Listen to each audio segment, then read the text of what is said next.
A selfie is a portrait photograph often casual taken by a camera phone or a digital camera, either at arm's length or opposite a mirror. One dad has taken selfies to a whole new level by mimicking his newborn daughter Macy's funny facial expressions. Now the whole internet just can't get enough of the viral duo. This is the squirrel, and Brian kept moving closer, hoping he could snap a selfie. He did, and captured a wonderful and very brief moment with nature. So it went from immediately cute and fuzzy to extreme attack squirrel. Brian was stunned when the squirrel leaped from the fence onto his back. Look closely and you can see the squirrel under his t-shirt. President Obama taking some flack for a photo op at the memorial for Nelson Mandela. The news cameras caught the commander-in-chief posing for a selfie with two other world leaders. Pope Francis is breaking protocol once again, this time by posing with a group of teenagers visiting the Vatican for what might be the first papal selfie. One of the words that's come into our vocabulary in the last couple of years is the word selfie. Have you ever taken a selfie of yourself? Everywhere from the president all the way down to the average person, people are taking selfies. And as we watch this focus on ourselves, things have begun to change, and it almost seems if we're beginning to worship ourselves.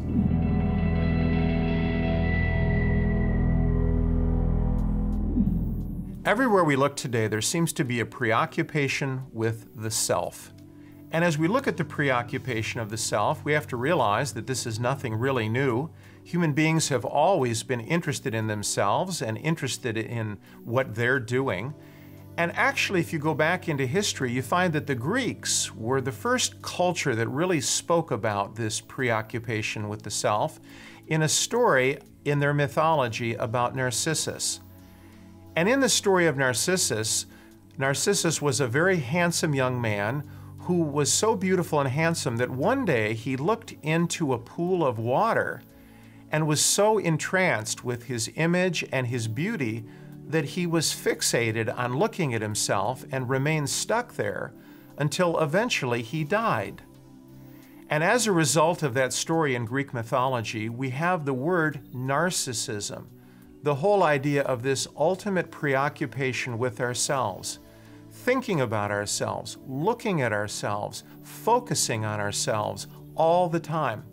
And we see it everywhere we look.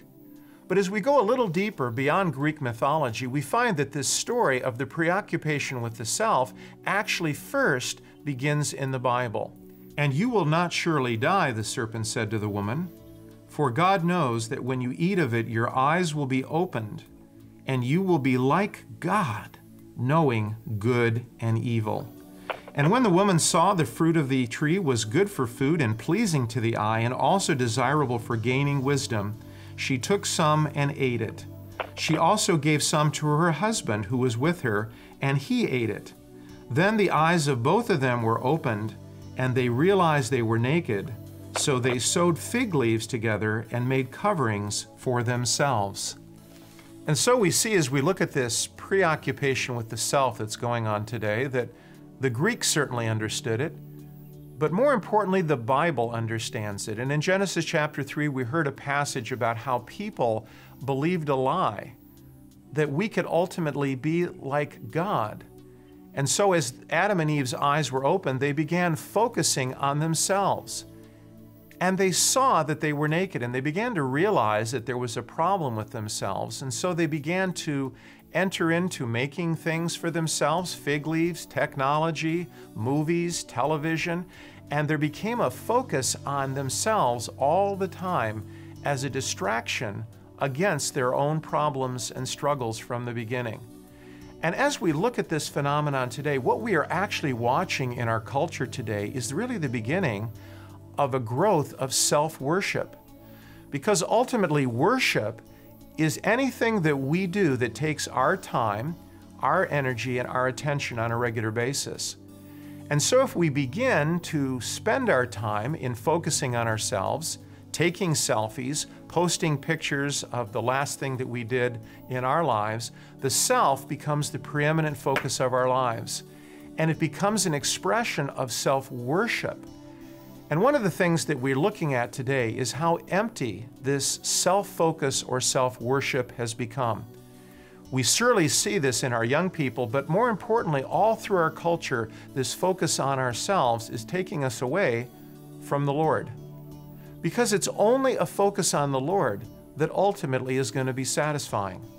And so it's my prayer for all of us today that we could turn our eyes off of ourselves and away from the focus on who we are, and ultimately back to the Lord who's given us life and given us life eternal in the wonderful Savior of the world.